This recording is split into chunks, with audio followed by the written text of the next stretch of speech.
Welcome back, all you Raising Ash trainers, and we have a great game here for a city challenge that we're about to go into that I can't wait to show off. This is a competitive play challenge, and on top of that, we have two great competitors that have played at Worlds before, so these guys are really know this game, really know how it's played.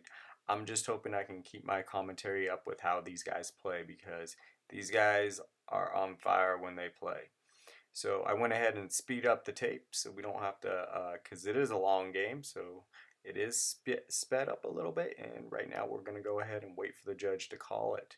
And we're going to be able to check out both their decks. Now both these decks are very competitive on decks. I think you have seen both these decks before on my videos. These players though play them extraordinarily well, and I wanted to show that off.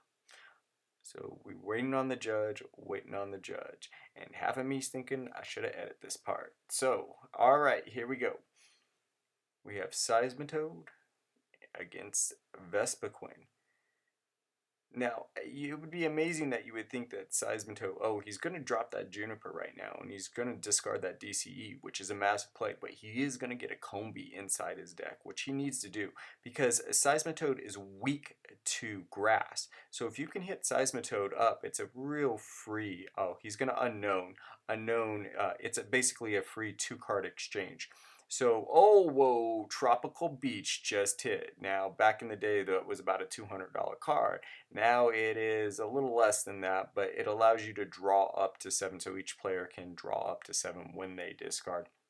It's an extraordinary, unbelievable stadium during its heyday. Now it's delinquished a little bit with Shaman and other cards that have helped with draw support. So now he went back to the Seismitoad deck. The Seismitoad deck's going to need to get out, yep, a Hoopa. And he's going to have to play that Hoopa down and get those Shamans out. And yep, now we got the Perpetual switch again with the Keldeo, and that's what he wants to play. He's got the Giratinis. And he's going to want to switch into those with the Seismitoad. Now, if he can retreat back that Eevee on the other side there, he can hit Seismitoad for weakness, and right off the bat, he'll do pretty decent amount of damage. I think he has 3 or 4 Pokemon in his discard right off the bat. So they went ahead and cut the deck, and he is going to play down that Keldeo. Oh, there is the Floatstone, and that is one of the biggest moves in Expand It, is to get that Floatstone on the Keldeo to set up that perpetual switch. All right, here we go. Oh, DCE, we are going to go into an item lock round, and honestly, I don't know if he actually wants to take that Eevee. It might be dangerous to take that Eevee. If he takes that prize card this round, it could be a one-hit knockout on the next round with Vespiquen. All right, he attaches that muscle band. That was a great play. And he, oh, yep, very smart. Get that Combi up there and go ahead and attack and get him out. Now he is item lock and does not have that DC. Very smart play, Lysandrine up. He's going to Vespiquen. Oh, got another Combi out. And this is going to be a massive play. If he can get a DCE on that Vespiquen, he is going to be able to knock out that Seismitoad and not be item locked for the next round. So let's see ahead what he's going to do. I'm sure he's going to dig a little bit here. He is item lock. Maybe he has the Juniper or the Sycamore or could discard out. Or maybe Chloris? Oh, a Chloris, yes. Maybe a Chloris. Now, he's going to be able to take about 8 cards here, and that's going to be a massive play. Taking those 8 cards, he's going to want the DCE to drop. If he can just get the DCE to drop, he's going to be doing a significant amount of damage on that Seismitoad. Now, he is item locked at this point with that attack. He will not be able to play any items, but that does not stop him from playing supporters. Stadiums, special energy, tools. I'm sorry, it does stop him play tools. Special energy or Pokemon. So he does have a few options going into this, and what he's really wanting is for that DCE to drop. If he can do that DCE to drop, he's going to be able to put double damage on the Seismitoad, and that will be massive. If he can get double damage on the Seismitoad, it will be massive. So he's going to unknown. Now he's going to draw up, and unknown's a beautiful play. It is not an item, so you can draw another card with unknown off his ability. So Farewell Letter will let you draw one card off the top of your deck if you put him on your bench.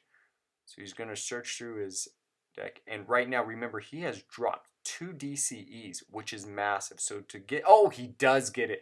He does get it. And that is a massive play. He's got them in there. And let's see how much damage he is going to do.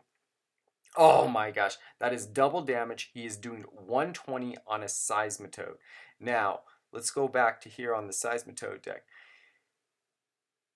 He is going to want to drop DDE. Yes, he does drop that DDE. He's looking through. I saw that he had a DCE, but he's probably not going to want to get rid of that. If he can Colorus out, he can take a pretty good size hand right here.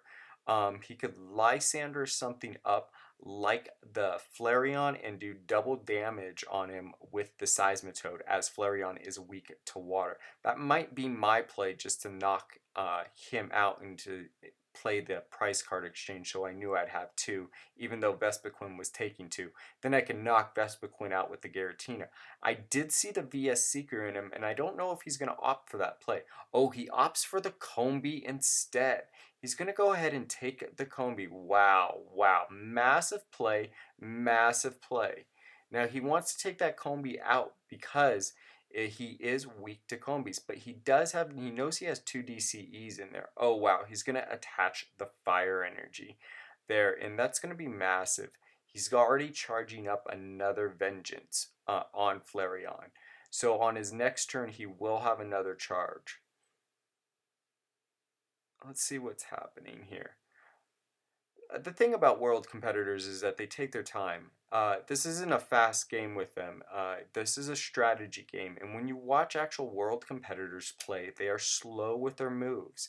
They like to be slow with their moves, and when it comes down to judges, they don't allow to take back moves. So you actually, when you are playing at a high level like these two are playing at, you actually want to be very slow with your moves as you're going, because you cannot take back moves. So this isn't a speed game. Again, Pokemon is a strategy game, and they're trying to out-chess each other. And whenever you do play chess, you know how slow that can go.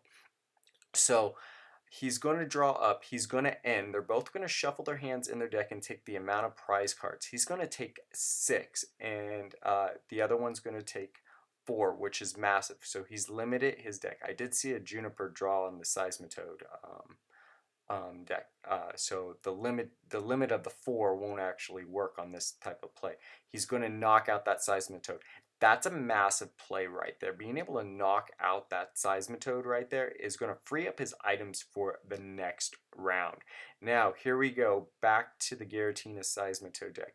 He's going to have to look through his hand. I did see a Juniper in there. He could Juniper out. He does want the DDE. Oh, he's going to opt to Super Scoop, maybe play down that Shaman. The Super Scoop doesn't fall for him, so he's going to attach the Muscle Band. Oh, Jirachi. Beautiful play, beautiful play. Now, what he really needs to do is get a DCE, a Colorus. So he's going to go deep. He wants to go deep into his deck. He's going to pick up 9 cards, and he's going to want a DCE drop. If he can get that DCE to drop, he can knock out that Vespiquen, which would be a massive play for him. Now, he can knock out that Vespiquen. Now, Giratina himself is actually weak to Fairy, so there's nothing on the board that he can hit for weakness. But still, with that Vengeance in play on both these Pokemon, you can still do a disruptive amount of damage, hitting for almost 190 points. The amount of cards in your discards. Crushing Hammer. Oh, he does hit heads. Oh, and he's going to. So it looks like he has the DCE. That is a brilliant play. He does a Crushing Hammer, taking off the energy card. Oh, and now an Enhanced Hammer, stripping him away of all energy. And if he doesn't pick up the DCE for the attack, which would be, oh, he goes back to the Keldeo. And brings up the Hoopa. So he did not have that DCE. That is a great strategy play. As if he did have that DCE, he could have attacked. He knows he doesn't have attack. So what he wants to do is put something in the active position that is not weak. Keldeo, unfortunately, is weak to grass, and he does not want Vespiquen taking Keldeo out in one shot, so he has played the Hoopa. Now, if he can get another DCE to fall over on the Vespiquen side there, he will be able to attach. Once he attach, I think he will be able to hit for a massive amount of damage. I've seen him throw down a battle compressor right there, and being able to use that battle compressor, he's going to toss in a couple of Pokemon. So he's got 2 Pokemon in there on the battle compressor. And what he wants to do is stack the deck, stack his discard with as many Pokemon as he can. Now, Vespiquen does uh, 10 for every Pokemon in the discard plus 20 more. So you can really stack up a massive amount of damage. So what he'll probably do is look for maybe a Juniper or a Blacksmith. Very nice play, very nice play. So he's going to pull up that Blacksmith and go ahead and attach. And going to play down the Shaman. Great. And now remember, he does have his items. So at this point, he's running full board on full steam. What's going on right now is that he has 3 DCEs in the discard. 3 DCEs. He has to get another DCE out. So minimally, these decks run 4 DCEs. So he is milling at this point through his deck, searching for that DCE or that float stone in order to get Flareon, or possibly a switch to get Flareon back up there in the active so that he can attack this round. If he can't pull Vespiquen has free retreat. My apologies, I have forgotten. Vespiquen has free retreat. He can go into a free retreat into Flareon and hit. So right now what he wants to do is drop all the Pokemon he has in there to do a massive hit, and that is what he's doing. He's dropping as many possible Pokemon as you can into his discard pile, and he just wants to stack those Pokemon up.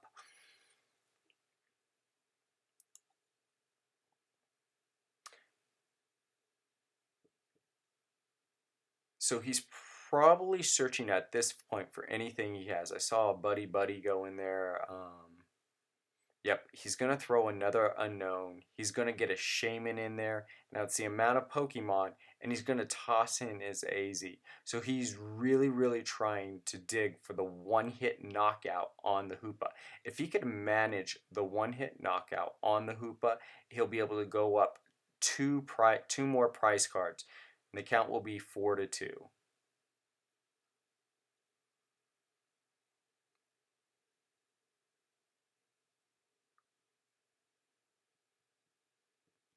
So he's searching through his deck. He hasn't passed the turn quite yet, or has he? Okay, he has passed the turn. And, oh, I am shocked that he didn't free retreat back. He might have another strategy in hand at this time. I'm not sure why he didn't use the free retreat to get back. Now, each player can draw up to 7 cards in their hand. So I'm waiting. Oh, yep. He can use that stadium card if he needs to dig for that DCE. What he really needs is a DCE, and it looks like it fell. It looks like it fell. This will be massive. He'll be able to DCE the Giratina and float back the Hoopa, which he will do now. And as he does that, he's going to put the DCE on. And now he's going to perform Chaos Wheel, which will lock the stadium and him using special energies. That is a massive play. Most of these decks use special energy. So he's going to have to Blacksmith a Flareon or have a Fire Energy in his hand in order to attack the Giratina.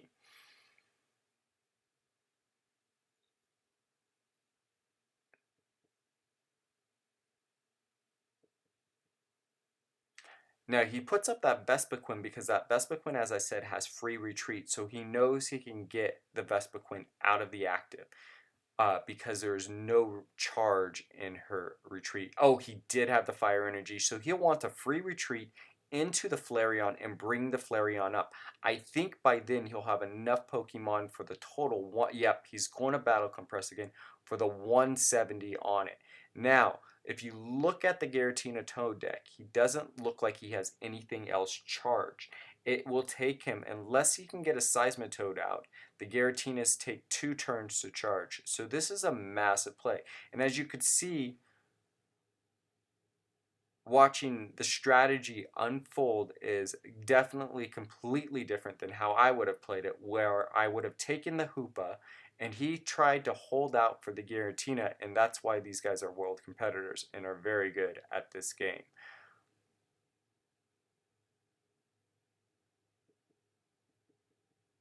So he out-strategized the opponent at this point to bring up that Giratina in the active, and that's truly what he wanted to take out, as it was the most charged Pokemon on the entire playmat. So he's going to Ultra Ball out, going to discard some more Pokemon, and you can tell he's thinning his deck completely out. And I mean, it looks like maybe he has 9 cards in there possibly. Completely small deck. He's gonna cut, and he takes him out. He takes him out in one shot, and that is just the power of vengeance. There's so much power in that Pokemon. And he has a lone Hoopa up there. He will need to get a Seismitoad down. If he can get a Seismitoad down with a DCE in a muscle band, he could knock out. Oh, we go into the Hypnotoxic Laser. Oh, that's a major roll. He pulled the heads on that roll, so it will be poisoned. And I believe asleep. So he needs to turn him. Yes, it is asleep. He needs a Seismitoad at this point. If he can get a Seismitoad and go into the DCE, he will have great potential in keeping him asleep. Oh, he Ultra Balls out very intentionally. Seismitoad. He's got to have the Seismitoad in there. If he does not have the Seismitoad, if the Seismitoad is sitting in his prize cards, I don't think he can make this. Oh, looks like it's there. Looks like it's there. He's going to play that down. He wants to get that on his bench. If he can get that on his bench with a DCE, he can float Stone him back, lock some items, and see what comes of that. Right now, he has enough DCEs from the Vespiquen deck. They have 3 DCEs in that Vespiquen deck at this point that he knows he has the possibility of going into the item lock and hitting the DCE. Now, he played the N. In the end, he's going to draw the same amount of prize cards. So he's going to draw 3 prize cards. His opponent's going to draw 2, limiting their resources again. And that's a great play to limit your opponent's resources late in the game. He's going to draw up 3. He needs a DCE. He got the DDE. He can go down to the Giratina, but what he needed was the DCE onto the Seismitoad. He's going to attach to the Giratina. Now, if the Flareon wakes up on the next round, I don't believe he'll be able to win, as the Flareon is now hitting for over 170 points of damage. Oh, he passed the turn. This is major. This will all come down to the roll. Whatever this roll is, tails, he will stay asleep. That is a major roll right there. He will stay asleep. Is he going to battle compress more? He counts his cards. He wants to make sure at this point that he's not going to deck out. He's low on cards, and if he keeps battle compressing, he could deck out. And so at this late in the game, what he really needs is for Flareon to wake up. Now, he cannot retreat when he's asleep. He's going to play the Tropical Beach and draw up to 7. He could possibly... Nope, he's going to pass a turn. Oh, he wakes up. A major play. He needs to get a DCE on a Seismitoad plus a Muscle Band to knock out the Flareon and go into item lock. This is a major, major play right now. He needs to go deep into his deck at this point. He's counting his cards.